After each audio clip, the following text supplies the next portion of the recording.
Hello explorers, welcome back to another interesting video and thanks for watching.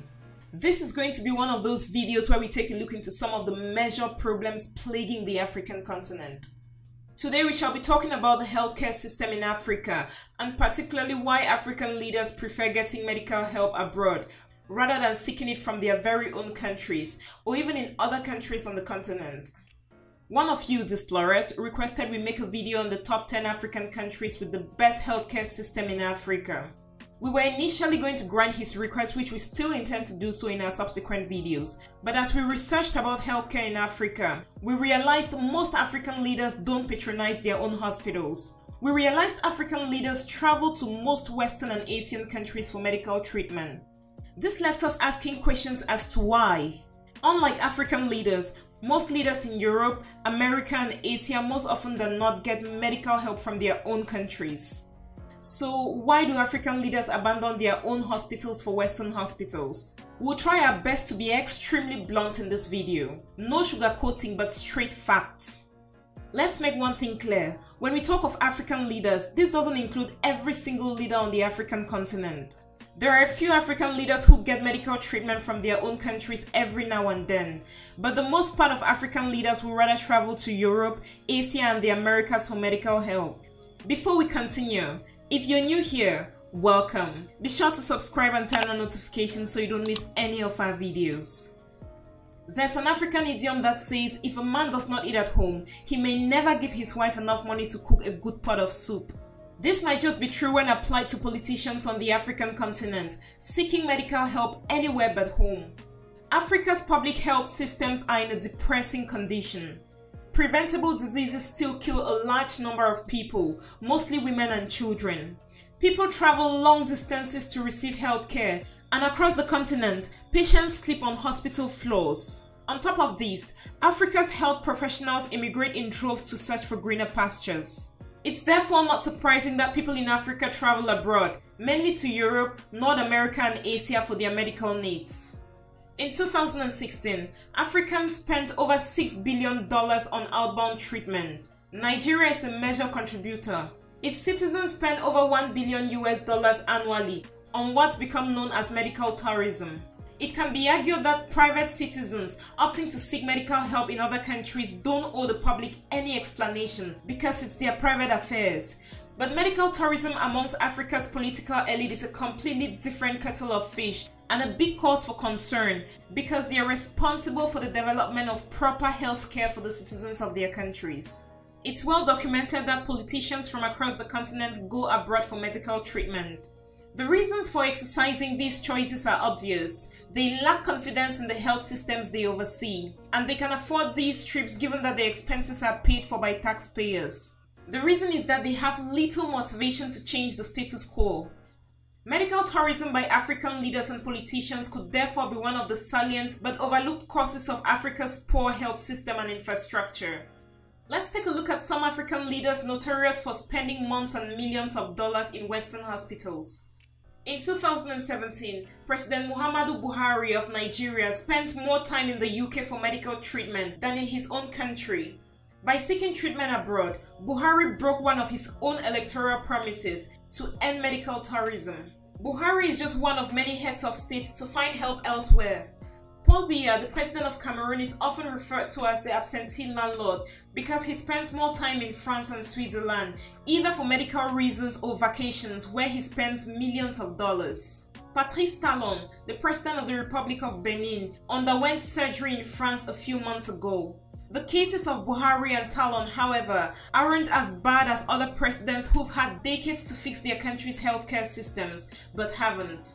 Late Robert Mugabe, the former president of Zimbabwe for the past 37 years, frequently sought eye-related treatment far away in Singapore.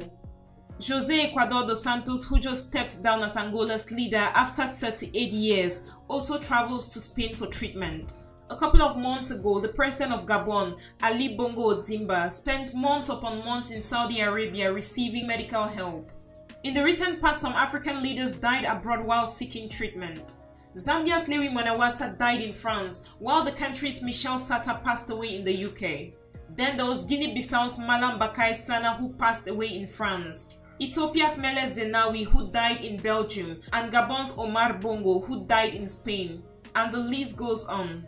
A few fortunate ones made it home but died shortly after.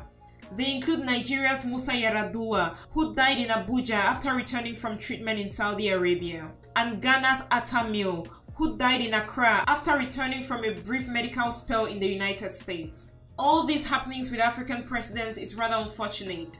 As long as African leaders keep going abroad for medical reasons, the ambition for a better health infrastructure remains an illusion. Some African leaders have even tried to give reasons why they travel abroad for medical treatment. For example, in 2018, South Africa's deputy president, David Mabuza, went to Russia for a routine checkup. He told the media that he paid for his trip out of his pocket. The fundamental reason he had to be medically treated in Russia, he explained, was because the Russian hospital in question had all his medical records. This is what he had to say, I quote, "It is always good to go to people who have treated you.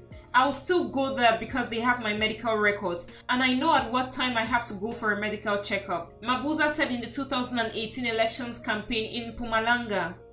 Countries pay a heavy price for this behavior by African leaders.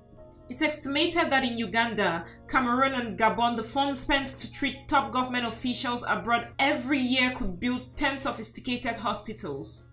Not only do the leaders travel with elaborate entourage, but they also travel in expensive chartered or presidential jets. For example, the cost of packing Buhari's plane during his 3-month spell in London is estimated at €360,000. That's equivalent to about 0.07% of Nigeria's 304 billion naira budget allocated for health this year. And there would have been many other heavier costs incurred during his stay. Now imagine taking all that money and investing it into a better healthcare in Nigeria. A 2011 report estimated that 9 African countries, including Nigeria and Kenya, had lost $2.17 billion of their investment to healthcare professionals. This figure might even be higher now. On top of this, African hospitals that were previously world-class have been reduced to symbolic edifices due to political negligence. For example, Lagos University Teaching Hospital was once deemed to be one of the best on the continent. Guess what? Recently it was criticized for decadence. Not far away, Ghana's flagship national health insurance scheme is ailing.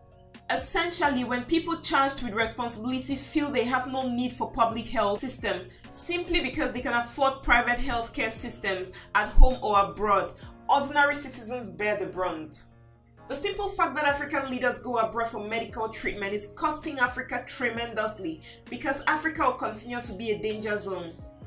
The effective healthcare systems in Western and Asian countries that are being patronized by African leaders only exist because they were developed and are consistently maintained through political commitment and visionary leaders, qualities that are clearly lacking amongst most African leaders. To bring change, African citizens must start condemning political medical tourism. They must also push for regulations to curb the shameful practice. Taxpayer-fund medical trips should be banned and criteria set detailing what sicknesses can be covered by the public purse. Though a law to this effect exists in Nigeria, it appears to be ineffective. Essentially, if the leaders do not experience the poor state of healthcare, they might never strive for any positive changes to it. In a nutshell, every human being has the right to good healthcare and should be free to get it wherever they please. But when you are placed as a leader, you have to lead by example. How do you tell your people you've provided them with good hospitals? Meanwhile, you can't even patronize those hospitals. Who are you trying to fool? If African leaders like the hospitals where they get their treatment, they should simply transfer the technology back to their respective countries. We know it is very expensive, but what's more expensive? Their trips out there for medical treatment or actually having the things back home? This video should serve as a wake-up call to Africans to hold their leaders accountable, and this does not only apply to the healthcare sector, it applies to every domain such as education, agriculture and industries. Dear Displorers, we'd like to know your thoughts on this subject. Which African leader do you think is working hard to make his country enjoy the privileges enjoyed by most Western and Asian countries, and why? As usual, the best comment will be pinned. Thanks for watching this video. If there's any particular topic you want us to talk about, do well to leave your suggestion in the comment section below and we'll do well to respond promptly. If you did enjoy the video, do well to give it a thumbs up and do not forget to subscribe and share with your friends.